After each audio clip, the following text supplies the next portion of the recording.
মাঝখানে 15 সেকেন্ড, তারপরে হলো বোটিং।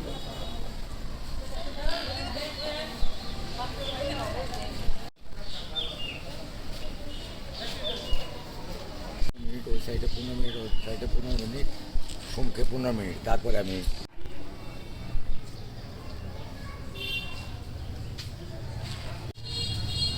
মানে মামা 1 মিনিটের উপরে ভিডিও হবো না টোটাল। তো ওই জায়গার প্রাণী সম্পদ কর্মকর্তা জি জি, যে সরঞ্জাম দিচ্ছেন এটা কিসে? এটা হচ্ছে আমাদের মৎস্য প্রাণী সম্পদ মন্ত্রণালয়ের প্রাণী সম্পদ অধিদপ্তরের একটি প্রকল্প আছে, প্রাণী সম্পদ ও ডেইরি উন্নয়ন প্রকল্প।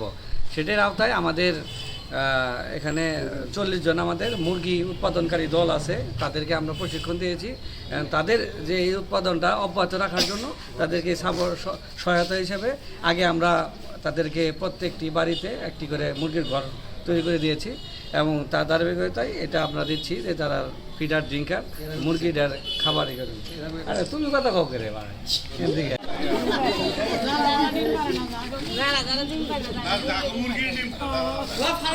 গুলা দিচ্ছেন, মুরগির ঘর করে দিচ্ছেন, তাতে এটা সেমি খামার বলবো আমি।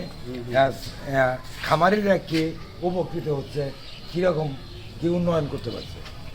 উন্নয়ন বলতে আমাদের প্রধান টার্গেটটা হচ্ছে আমরা প্রান্তিক পর্যায়ে আমাদের পুষ্টির যে যোগান সেটা আমরা নিশ্চিত করার জন্য এটা আপনার সবসময় মনে রাখতে হবে। এখানে আমরা সবসময় প্রাধান্য দিয়েছি প্রান্তিক খামারি। এখানে কিন্তু আমাদের লার্জ স্কেলের বা যারা কমার্শিয়াল, যারা বাণিজ্যিকভাবে যারা মুরগি পালন করে তারা কিন্তু এই পিজির অন্তর্ভুক্ত না। প্রান্তিক পর্যায়ে তারা পুষ্টির চাহিদার পাশাপাশি তারা যাতে সীমিত আকারে আয়ের একটা ব্যবস্থা হয় সেজন্যই তাদেরকে দেওয়া হচ্ছে, এবং এটাতে আমরা খুব ভালো সাড়া পাচ্ছি আর কি। তাতে করে এটা কি আমি ধরে নেব যে দেশি মুরগি না? দেশি মুরগি, দেশি মুরগি, দেশি অবশ্যই মুরগি। দেশি মুরগি, দেশি মুরগি। আচ্ছা, কয়টা আছে এই ধরনের প্রজেক্ট আছে কালিয়াতি? কালিহাতী উপজেলাতে আমার দেশি মুরগি উৎপাদনকারী দল আছে 2টা।